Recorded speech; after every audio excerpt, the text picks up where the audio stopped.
Welcome back to the Damage Report. I'm Rayyvana filling in for John Idarola. And today, as I just heard this phrase for the first time, is a fantastic Monday. And joining me is Francesca Fiorentini, host of the Habituation Room, as well as a Rebel HQ contributor. Thanks for being on here with me today. Of course, I can't miss a Monday, and it's exciting that I don't have to, quarterback this one. And Rayyvana, you get to do all the heavy lifting. But oh my God, have you not heard of Fantastic Mondays? It's only been like 4 years in the making, and counting, or something. I had a kid. Did you know that? I did know that, and congratulations. Tight. Oh, I saw. I was just seeking that. Congrats. You're welcome. You and world. So good to be on with you on a Monday. Absolutely. We've got lots of good stories today. We're going to talk about Ron DeSantis. We're going to actually heard that you follow soccer. So we got a story about racism in soccer. Yay, I love those stories. It's my favorite part of the sport. But we got that. We're going to talk about Republicans' attempts to restrict abortion even further than they already have, and their weird ways of reframing it as if they're not doing exactly what they're doing because they realize it's deeply unpopular. So with all that, let's just dive right into Meatball Ron on this Monday afternoon. So we expect Ron DeSantis to announce this week that he is running for president. So let's give you a little bit of updates about things that are happening in his great state of Florida. So following Disney's move to cancel their $1 billion expansion into Florida, Ron DeSantis has requested a new judge in Disney's free speech lawsuit. DeSantis's motion said that Judge Walker referenced the ongoing dispute between his administration and Disney during hearings in two unrelated lawsuits before him dealing with free speech issues and fear of retaliation for violating the new laws championed by DeSantis as well as the Republican lawmakers in Florida, according to the Associated Press. In the first case, Walker said, "What's in the record, for example? Is there anything in the record that says we are now going to take away Disney's special status because they're woke?" In the second case, the judge said, "And then Disney is going to lose its status because that they made a statement that ran afoul of state policy of the controlling party," according to the DeSantis motion. Now, Judge Walker was nominated to the federal bench in 2012 by Barack Obama. He actually tossed out that lawsuit on the grounds that the professors didn't have standing to challenge the law that was championed by DeSantis. So that's number one. Now, while his lawyers were filing that, DeSantis took some time this weekend to tout his 6-week abortion ban, kind of. From the New York Times, his rhetoric was far less soaring than that of other speakers, including the one who compared abortion to slavery. That's awesome. Suggesting it was an evil that should be totally eliminated. "We believe that everybody counts, everybody is special, and our Heartbeat Protection Act shows that we say what we mean and we mean what we say," said Mr. DeSantis, referring to the law, which he was initially slow to back. He then pivoted to familiar talking points, including his handling of the coronavirus pandemic, his opposition to defunding the police, and a signing of a law prohibiting gender transition care for minors. So I've got some more, but I just want to bring you in on the absolute hypocrisy of those statements, saying we care about everyone, while also I'm bragging about how I'm banning gender affirming care.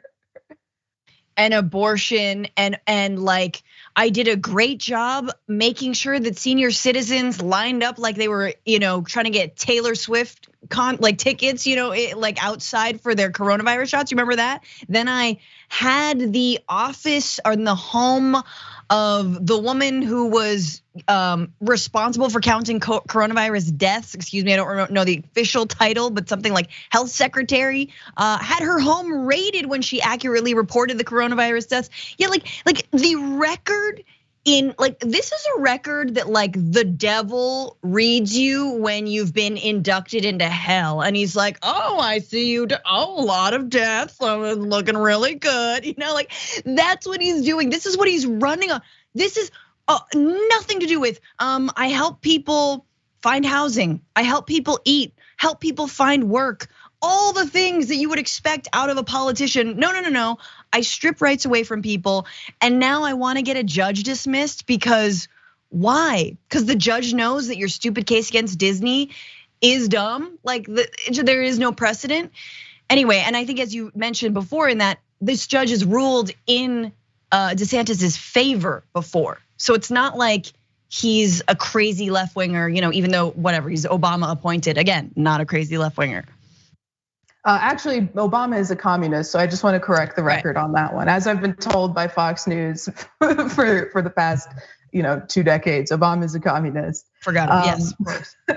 But so we talked about how he was sort of softening his language on abortion while also, touting these abortion bans as if they're positive and like fun and frilly things. And he's not the only one who's doing that. We're also seeing, and according to the New York Times, other Republican contenders for president, including Nikki Haley and Senator Tim Scott of South Carolina. Really quick, I just want to say, thinking of them as contenders for the president, even for the Republican nomination, is so funny because there's no way in hell either one of those two is gonna come within 100 miles of getting that nomination. But anyway, that they have offered less strident views on abortion. Ms. Haley has declined to support a federal abortion ban at a specific number of weeks of pregnancy. And Mr. Scott, who is expected to declare his candidacy on Monday, has said he would back a 20-week federal ban.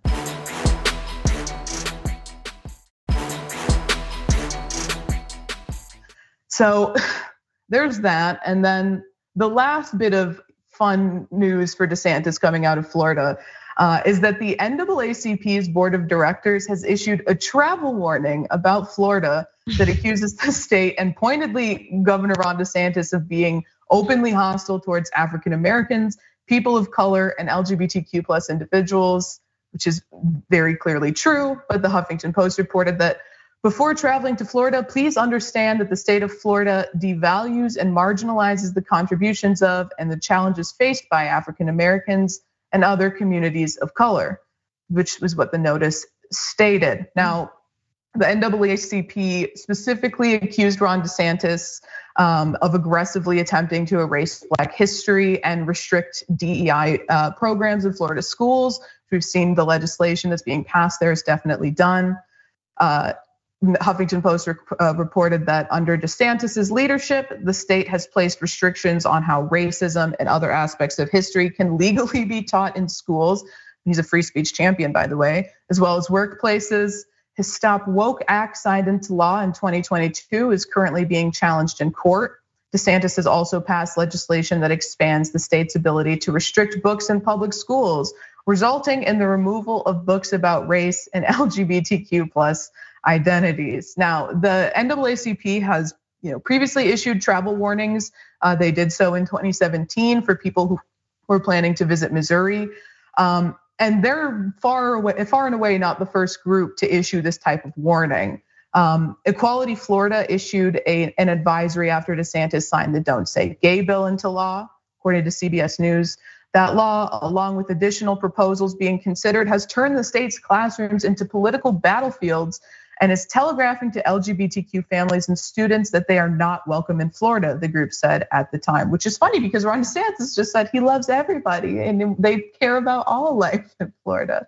But the article continued, the League of United Latin American Citizens Advisory cited strict Florida laws dealing with immigrants. Organization President Domingo Garcia called the new immigration laws hostile and dangerous, saying they presented a clear and present danger to Latinos.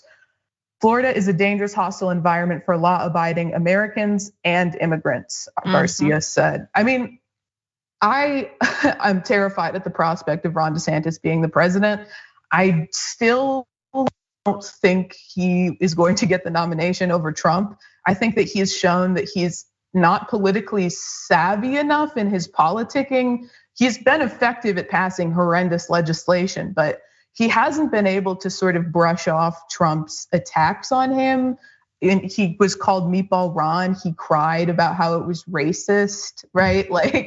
And Trump's new attack on him is heavily insinuating that he's a pedophile, and Ron DeSantis has no response. I just don't think that he's, in a good position to run against Trump and win, which I think is a good thing for America. What's your opinion on this? No, I absolutely agree with that. I think we've talked about this before. I mean, yay, it's announcement week for Ron DeSantis. Again, your record is a pile of ashes and a bunch of people who do not want to live in your state anymore. I mean, for me, I think what's interesting about the travel advisory is that there are people who are born and raised in Florida, who are Black, who are Latino, who don't have the means or the desire to move from Florida. And they have a governor who's decided that this is the state where woke goes to die. And woke is a euphemism for people of color, for LGBTQ plus folks, right? Like this is basically putting a bounty on folks' neck and on their backs.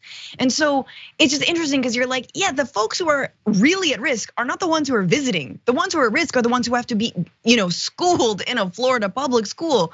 And the other thing I'll say in terms of Latinos, and I think this is really a huge advance, is I believe there has been a call out for Latino truck drivers to boycott the state of Florida in terms of not delivering there. Now, the practicality and how that will play out, I don't know. Again, like, one cannot do this alone.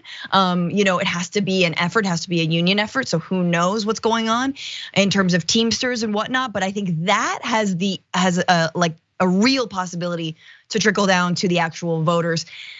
The Disney stuff is interesting, but again, it's just kind of like oligarch versus oligarch, right? And I also think that that's why he's not currying any favors, because folks don't care. They don't care. They're not gonna boycott Disney. It's literally like the one vacation they can take every year for 3 days, before they have to get woo back on the job, Right, especially for people who live in the state of Florida. Like that's the close vacation spot, and your kids are gonna hate you forever if you're not taking them there. Absolutely. Okay, so we talked about abortion bans in Florida. Now let's take a little trip around the US and to some other states that are passing similar pieces of legislation and restricting people's rights to abortions pretty strictly. So after repeated failed attempts to pass stricter bans, Republicans in some of these US states are changing their messaging, touting common sense abortion laws. They're presented as more lenient than outright bans, but oftentimes they're actually a lot more restrictive than they seem at face value. So let's first start in Nebraska. Now, Nebraska's state legislature passed a 12-week ban on Friday, which was days after another 12-week ban cleared its final hurdle in North Carolina. Let's look at this reporting from The Guardian about that.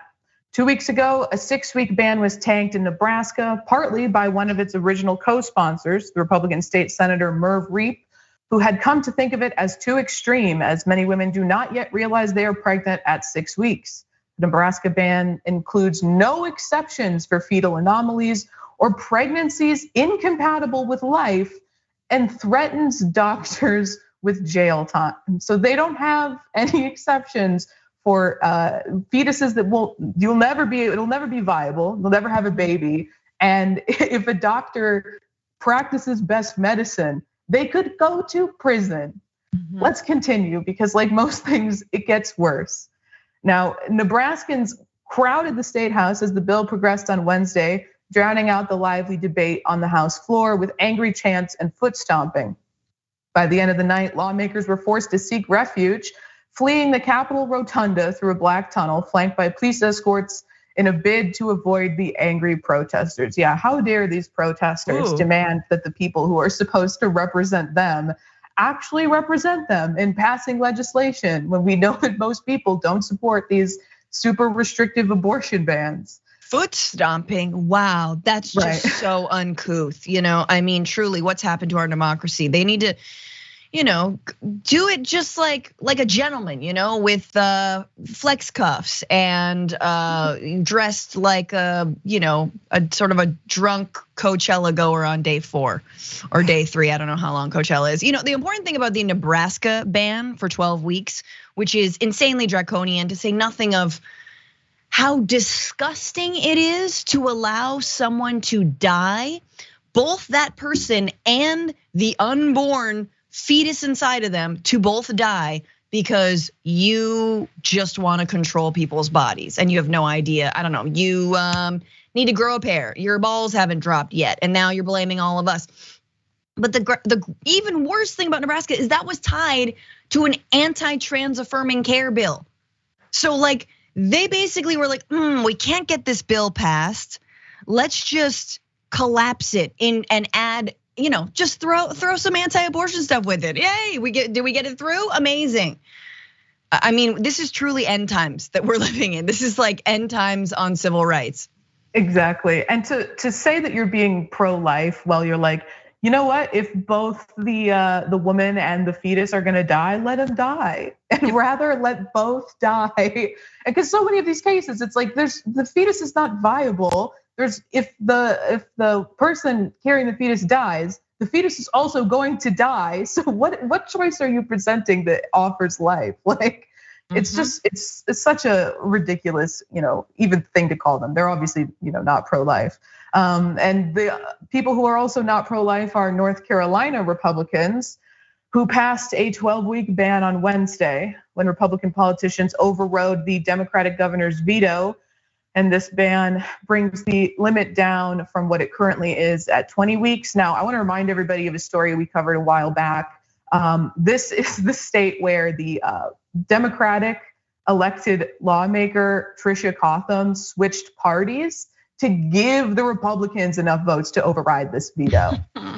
Jesus Christ. But the Guardian reported that Republicans described the bill as pro-life plan, not an abortion ban. Jesus Christ, who falls for this? As they passed it amid protesters chanting shame from inside the state legislature. Most notably, the bill limits the use of medication abortion, the most common US method of abortion, to 10 weeks of pregnancy and requires 3 in-person visits to get pills or any other form of procedure. I want to say, for anyone who's unfamiliar with how medication abortion works, there's absolutely no medically justifiable reason that every person receiving it would need 3 doctor's visits or even 2 doctor's visits. Almost always it's 1 doctor's visit.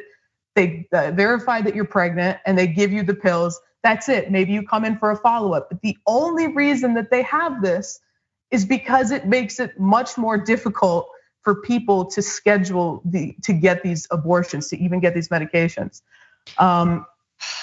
This has been said a million times, but no one who can't get pregnant should be legislating against bodies that can. Period. Like, I'm sorry. I'm gonna say it across the board, just because if you are a cis man out there, imagine if you could grow babies in your nutsack. That's right. What if they came from the nuts? And then what do we do? Oh, well, see, you don't have the choice. You've got to decide to carry that you're the baby until it's like, I imagine it gets really big between your legs, something disgusting like that. I see Michael sort of shaking his head, and I love this. I'm gonna keep going with it. And if you do want to have an abortion, it's got to be limited to 6 weeks, but you might not even know that you're growing a baby yet or a fetus yet. And before you get the abortion, we're gonna have to snake a probe down your urethra to look at it and then show you a picture of it. And we're gonna have to also legislate against, the semen that comes out of you on, sometimes when you choose, it for yourself. Like imagine, men, for a moment that we had those kinds of restrictions on your junk. How livid would you be? That is just taking a minor glimpse into the reality for so many people across this country. And just I should get to South Carolina, but I just want to add to what you said. Just about the having to go through. They show you the imaging of the. I know the term for this. I'm looking at it right. Ultrasound. Yeah, the ultrasound. It's so ridiculous. The idea that this is going to like move someone who's at like 6 weeks of pregnancy anyway. Like there's nothing on that screen. Like, it doesn't. It does not say. It doesn't. People who've been working on this issue a million years know that does nothing to change the minds of people seeking an abortion. And the number one feeling that people who seek an abortion and when they receive it, the number one feeling they have, it's not regret, it is relief. Number one feeling, relief. Absolutely. Okay, quickly, I want to talk about what South Carolina is doing. According to the Guardian, in South Carolina, a 6-week abortion ban finally progressed to the Senate after weeks of Republicans repeatedly trying and failing to move it forward. But even if it passes, it must be upheld by the state Supreme Court, which blocked a similar 6-week ban earlier this year. Meanwhile, Republican and Democratic women have repeatedly united in a filibuster to stop the bill from passing. They have plans, they said, to do so again. So at least things are looking tentatively good there. It's unlikely that that's going to be upheld, and it's good to see, women across the aisle coming together to say this is BS. And we stop restricting our bodily autonomy.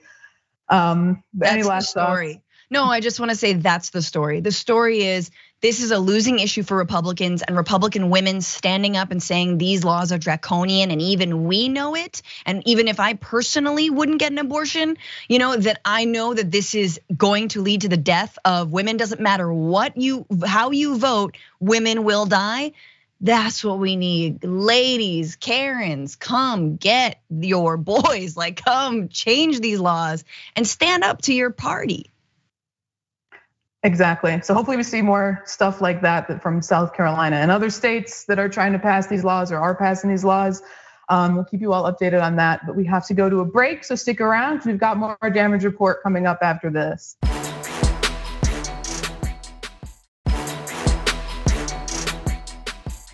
Okay, well, welcome back to the Damage Report. I'm Rayyvana filling in for John, joined today by Fran. For a fantastic Monday. I realized I hadn't heard that because I've been in school and I've had class every Monday. Are you getting a law degree or whatever? Something like that. We're doing the real work here, okay? Just talking about if men could get pregnant, where would they grow the baby? And I'm advocating the nuts. Honestly, that's more important than anything I learned in law school. Definitely more fun than anything I ever did in law school.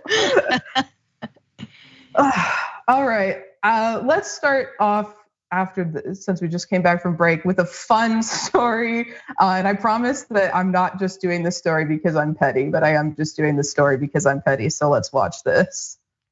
I could tell you, I think a lot of people are up now. They're all hashtag I am up. Of course, come and check it out here. Starts on Saturday. I'm kicking these shoes off, but I may keep the pantyhose on. It does feel kind of good, actually. I'm not going to pee in them, I promise. Send it back to the studio. I'd like to introduce you all to Marjorie Taylor Greene's boyfriend, who you just saw in that video, who is Brian Glenn of Right Side Broadcasting Network, which is one of those, fake conservative news networks. So that video was him, depicted him dressed as a woman. And we don't know exactly when the video is from, but he was an anchor for WFAA TV, which is an ABC affiliated media company in Dallas from 2013 to 2015. So honestly, not that long ago. But of course, Marjorie Taylor Greene is a very good handmaiden. So because of that, she is standing by her man. Sorry, I've got two big dogs who are also excited about this story. But let's pull up this tweet from Marjorie Taylor Greene. She says, "I'm literally LOLing," which is something people only say when they're the maddest they've ever been in their entire lives.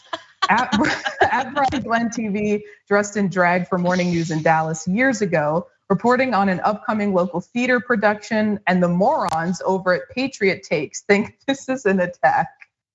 Brian loves the throwback and is reposting. The left is so stupid. But Marjorie Taylor Greene, there's a reason that people are bringing this up. And it's probably because you're so stupid and all of the things that you've had to say about drag. So let's pull up a few of those things that you've said. First one, I'm introducing a bill to make it illegal for children to be exposed to drag queen performances. So, Green, you better keep your kids away from your new boyfriend, apparently.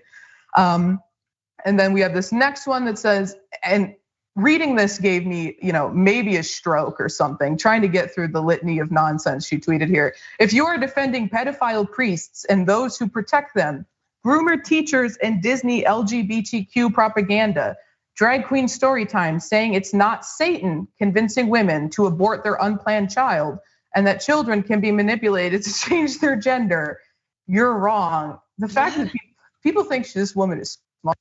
This woman is an elected official. She gets to vote on what laws we have in this country. But okay, last one from Marjorie Taylor Greene. "Protecting your children from drag queen child predators is not a hate crime. It's being a good parent." Well, I hope then that you're a good parent. You keep your your new boyfriend away from your kids. But I mean, ultimately, pointing out Republican hypocrisy, I think it's not very effective at changing the minds of Republicans. But I just want to remind the viewers how ridiculous and hypocritical these people are, because it's fine when her new boyfriend dressed up in drag, right? That's cool. But if you are a member of the LGBTQ community and you do it, then you're a pedophile. Her boyfriend, not a pedophile. If you're gay, pedophile. It's ridiculous. No, absolutely. And if this were Chuck Schumer, first of all, I'd really want to see that, and I think that'd be hilarious. But two, they would absolutely say, look, Chuck Schumer is a pedophile. He dressed in drag. This is not funny. Like the gender ideology is infecting our And it's like, no, man. And like, actually, the fact that, this uggo dude decided to make himself, put on pantyhose, Brian Glenn, and sort of debase all drag, let's be real, because he's not pulling it off. Is his freedom, it's fine. Like, it is totally fine, 100% fine. And ultimately, it was a joke, right? And that's, I think, like, it is performative, and that's sort of what drag queens, and of course, RuPaul says all the time, like, you're born naked and everything else is drag. Gender is a performative thing. And so that's why, and I think this is like, there are overtones of misogyny to the ways that like some men, especially like, cis straight dudes will dress in drag as like, duh, isn't it, women are stupid, you know what I mean? A la Steven Crowder, right? But it is a performance, right? He's doing that for the lulz because it's funny, or he thinks it's funny. And then, just finally, I have to say this. I think every man should dress in a dress. At some point in their lives, just wear a skirt. Wear a dress, do a Homer Simpson moo-moo situation. It's freeing, and we all know you wanna do it. And look, women can wear pants. I love pants. I don't know what I would do if I had to wear a dress, but vice versa. Sometimes you wanna just be a like airy, fluffy little princess. Everyone should be able to be an airy, fluffy little princess. Absolutely, I totally agree. I think a lot of men have no idea what they're missing out on. It can be very freeing, and like you said, women can wear pants. So men, come on, just pick up a skirt at the store. You don't even have to leave the house. Just try it on, see how you feel. No, that's exactly. Everyone starts off sort of going in the dressing room. I mean, come on, like me, 15 years old, trying on like floofy dresses in Bloomingdale's. That's all. Am I gonna buy it? Of course not. But that's what you do. You go to the dressing room, you try on the floofy dress, and you feel better. All right. You get out your yayas, your gender yayas. All right, that's I will say, because you mentioned Steven Crowder, he is putting on a performance when he dresses in drag, but he's also putting on a performance in gender every time he straps himself into his gun bra. Yes, okay, because that is, you are performing as a male. The most performative, yeah.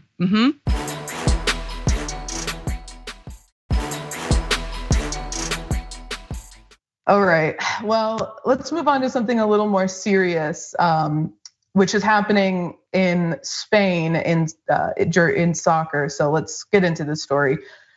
Supporters of La Liga team Valencia hurled racist abuse at Brazilian footballer Vinicius Jr. during Sunday's match with Real Madrid. And despite being the victim of the racist abuse, Vinicius was actually the one who was punished.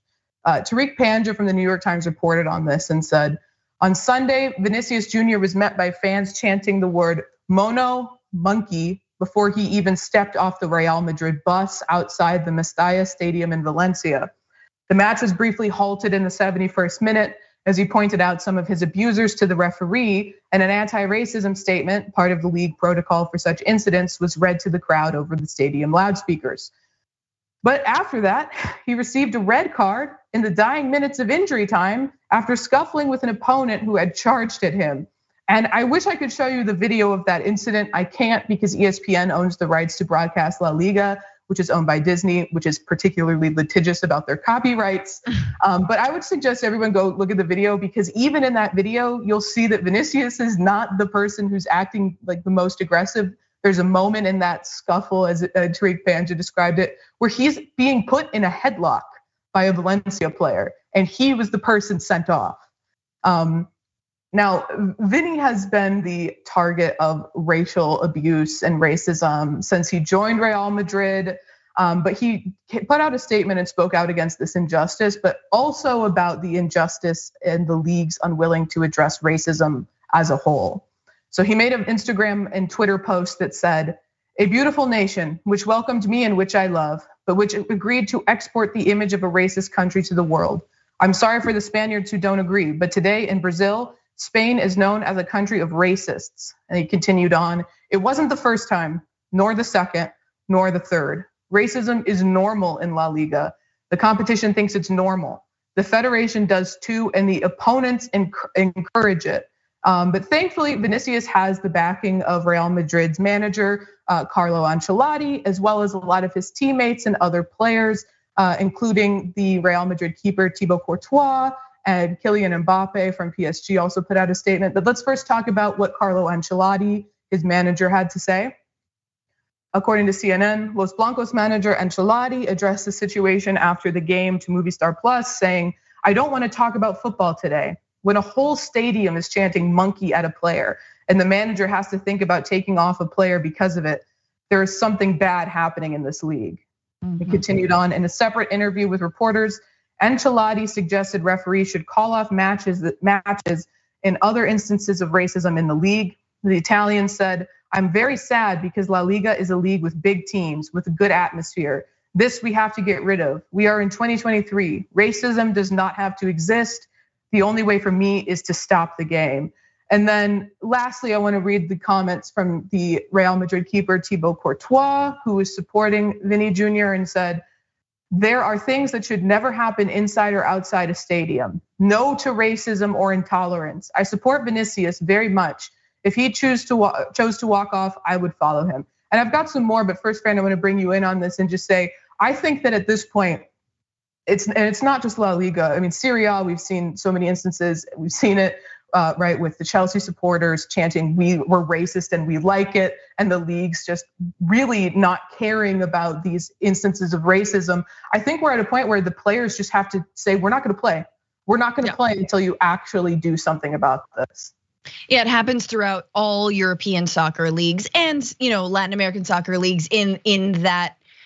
In their particular ways, but again, still very, very laden with racism.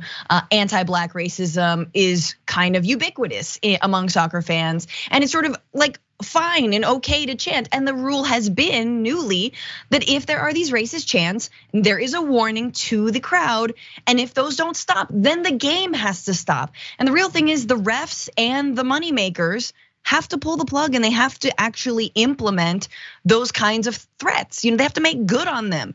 But of course they won't, again, because they're trying to make money. They don't want to suspend the game. And so, the crowd is going to continue to do that. But unless they actually are reprimanded and face consequences, this is going to continue. And it is very hard to watch one player feel the weight of tens of thousands of fans jeering at them. And they've had to endure this for so long. And the last thing I'm gonna say is I'm a huge fan of the World Cup, right? Which is sort of, again, this like in the year 2023, a hilarious kind of like throwback to nationalism in a lot of countries that are incredibly multiracial and multi-ethnic, right? And so you see a France team that is, majority Afro-French, a lot of folks who weren't necessarily born in France, but were, or whose parents weren't born in France, right? And these are the same supporters and fans who come out and support, the Spanish team or the French team or the Italian team, even though like a season ago or like a few months ago, they were chanting racist things just because that person was on the opposing team.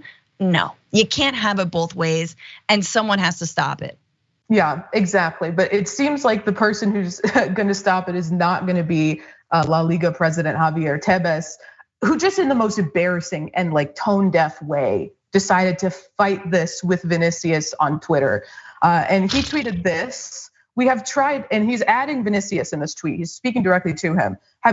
We have tried to explain to you what La Liga is and what it can do in cases of racism, but you have not shown up to either of the two agreed dates that you yourself requested. Before criticizing and insulting La Liga, You need to inform yourself properly, Vinicius. Don't let yourself be manipulated, and make sure you understand the work we have been doing together, which is so heinous. But thankfully, Vinicius quickly fired back at him and sort of dismissed this like pathetic attempt to exonerate himself and La Liga as a whole. And Vinicius said, once again, instead of criticizing racists, the president of La Liga appears on social media to attack me. As much as you talk and pretend not to read, the image of your championship has been hit by this. See the responses to your posts and you will have a surprise.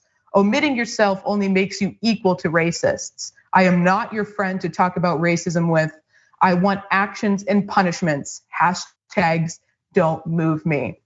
Which is a fantastic statement. And just lastly, I want to say, because Vinicius doesn't have on his side the president of La Liga, but he does have the president of Brazil, who is Lula, who made a statement about this actually, according to the New York Times. Speaking at a news conference at the close of a G7 summit in Japan, Brazil's president Luiz Inácio Lula da Silva said he wanted to send a message of solidarity to Vinicius, saying it was unjust that he gets insulted at every stadium where he plays.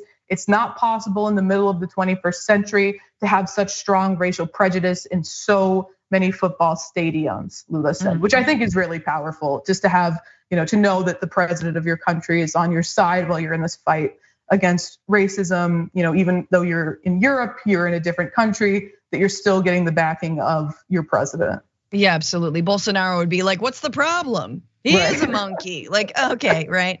The last thing I want to say is I think everyone needs to understand the kind of dripping liberal patronizing tone that or the patronizing tone of supposed liberalism that the president of La Liga demonstrated. Meaning, he's saying, oh, well, we set dates to sort of discuss racism in an open forum or whatever BS PR move that La Liga wanted to do.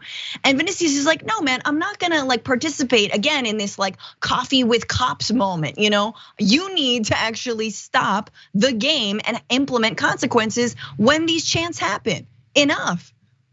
Exactly. And I mean, he's also mentioned the hashtag, which is a lot of these leagues have been doing the show racism, the red card hashtag. But it's my God. But it's every time there's an instance of racism, you're not showing it the red card, you're giving it a free kick. Yes. You're just allowing this to happen. He was ejected from the game. Right. He is in a chokehold anyway. He's gonna serve a 3 or 4 match suspension after being the victim of horrific racism. It's just so absolutely absurd. But speaking of absurd, we're gonna have more absurd stories coming up after this break. So stick around because we got more Damage Report on the other side.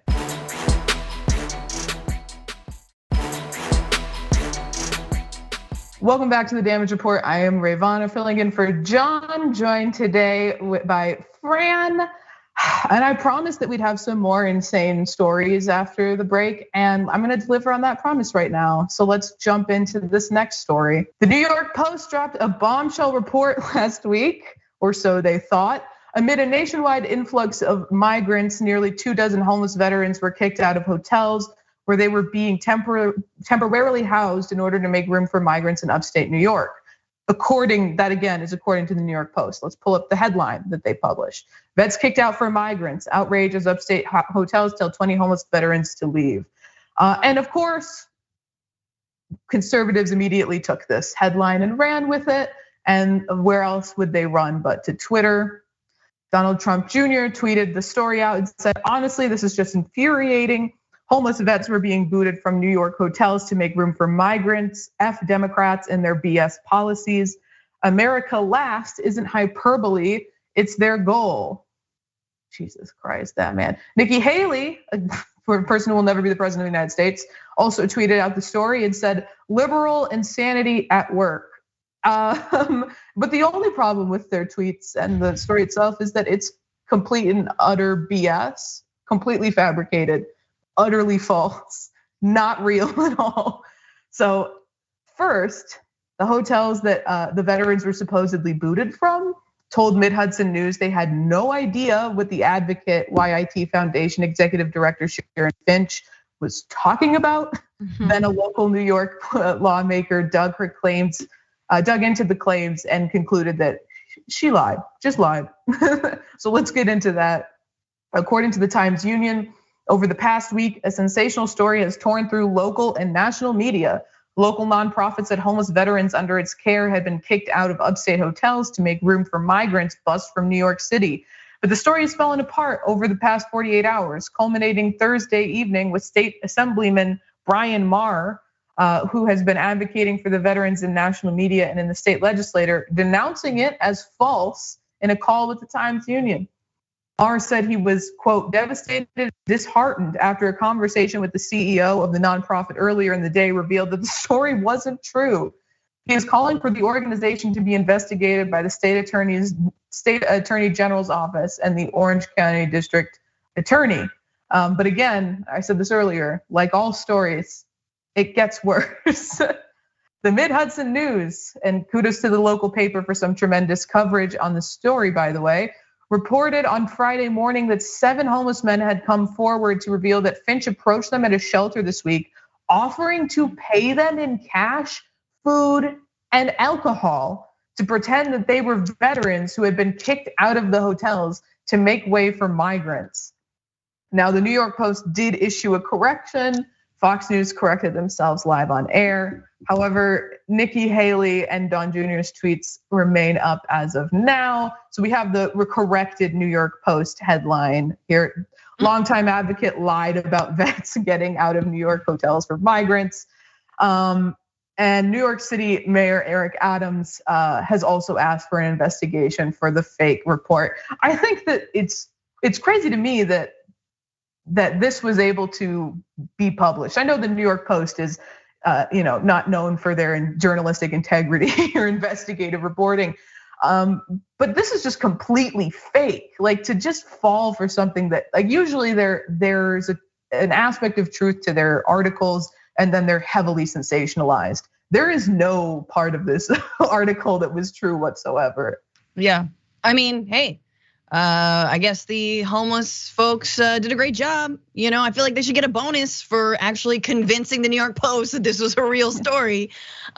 This story is so sad from every angle, because on the one hand, it is egregious to make something like this up. It is egregious to then hook, line, and sinker put it on primetime like Fox News did. The die has been cast. The people who saw this story immediately think that Biden is displacing veterans for migrants, so it doesn't matter. They're not gonna actually look into that. But it's egregious also in that here is someone who otherwise worked in veterans issues. And the only way that vets issues get national coverage is when they're pitted against an even worse foe, which is migrants. Now I know you're saying, Francesca, what do you mean foe? Well, what I mean is that the right doesn't give a F about veterans. They never care about vets. In fact, they demonize vets. Why? Because they demonize the unhoused and the homeless, a large percentage of whom are veterans. They don't care about, they want to forget about veterans. And oh my God, don't get me started if the veterans are not white, which by the way, every time they say vets, they just assume it's some like World War II vet, who's like a white guy. It's like, no, man. A lot of vets are also were once immigrants. You know what I'm saying? So this story is just sort of sad no matter what you look at it, like what angle you look at it from. Exactly. It's also pathetic, this conservative idea that homeless people only matter if they're veterans and they only matter for the purpose of sensationalizing them. We don't want to actually reform the VA. We don't want to reform, programs to provide assistance to veterans. We don't want to provide housing to veterans. We don't want to do anything for them once we don't want to stop sending them to die in stupid wars for oil. Mm-hmm. And just to the point you made about how some migrants are veterans, there is a not insignificant amount of undocumented immigrants who served in the United States military, and following the completion of their contract were deported out of this country. Yep. They served this country just to be kicked out of it. So these are, to pit these groups against each other when they're not mutually exclusive, and the struggle we can fight equally for it. It's just gross. It's so gross for them to even just pretend after, however long they've spent demonizing homelessness, to pretend now they care. And you know what else bothers me? Just last thing I'll say is I hate that there's no countervailing force to the rights lies. Meaning, why don't we have a news outlet that can actually like put these unhoused folks on air? Like, let's talk to them. Let's talk to veterans. Let's talk to migrants. Let's humanize the story that you just mentioned of people being deported. Yes, it's like, okay, occasionally like an NPR story will creep in there, or if you're lucky, but like, no one is humanizing folks. We just see them through the lenses of whether they're convenient or inconvenient for our political aims. Right. There was just a video that went viral of some citizen journalists talking to a homeless woman who was describing her experiences of getting raped while being homeless, and how it was happening like almost every night, and just the distress she's going through. And the illnesses that she had. And I think those things do a lot to humanize unhoused people so much more than maybe just reading something on the internet or looking at statistics. Like, and it sucks that people can't just have empathy, but sometimes they need to put a face to that struggle to want to get involved and to want to care about it. And I think you're right. There needs to be something on the left that does that, because I mean, right now, I don't know. I don't know what there is. Yeah. Any last thoughts on this? No, are we squeezing another story, or can I vamp? You can vamp away. Hell yeah. I mean, look, I think this is a perfect example of the way that tools for political aim are not clear cut, and that we need to stop playing into the idea that like the working class is one thing, i.e. all white. The veterans are one thing, i.e. all white. Migrants are another thing, all brown. And like, oh yeah, what about the Ukrainian migrants who are seeking refuge? Well, they're okay. Like that actually the walls between our different struggles are incredibly thin and overlapping. And dare I say, we need to remember intersectionality. I can't say that if I were sitting in Florida right now, but luckily I'm not. And again, we're having like a labor resurgence right now. And I think something the labor movement has learned, and I hope continues to learn and remember, is that, that our movements are only as strong as we actually stop pitting workers of different backgrounds against one another. And so I feel like we're in a time where we have to like actually like all pull in the same direction, is I guess what I mean. This is my grandiose sort of outro. You like this, Ray? I do, and I actually want to just add to that, because I think you made a good point about the resurgence in labor. And we did get to see a very wide variety of industries where we can realize that, the working class does have a similar struggle. We saw, the coal miners striking, and then we saw factory workers who make packaged food products striking, Amazon workers striking. We also saw Starbucks workers striking, who the right wing would have you believe are bourgeois, upper echelon. The person making your coffee at Starbucks somehow is not working class when they absolutely are.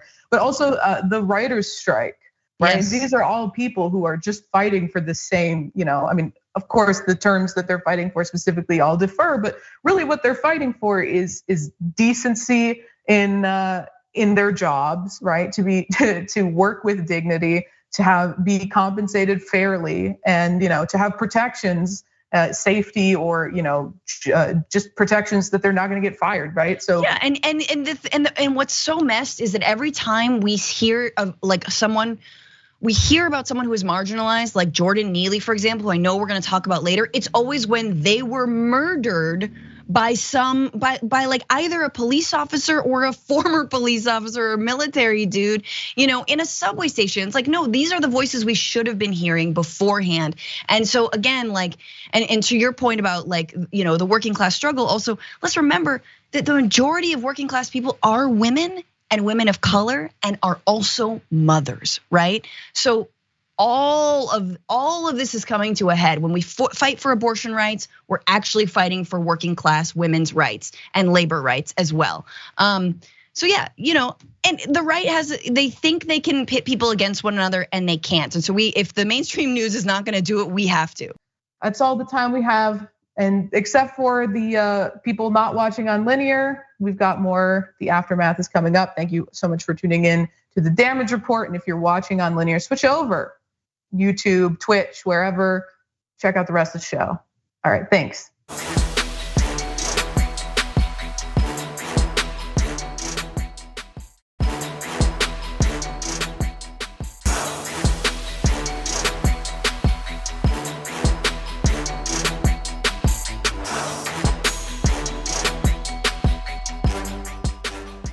Thanks for listening to the full episode of The Damage Report. Support our work, listen ad-free, access members-only bonus content, and more by subscribing to Apple Podcasts at apple.co/TYT. I'm your host, John Adarola. I'll see you soon.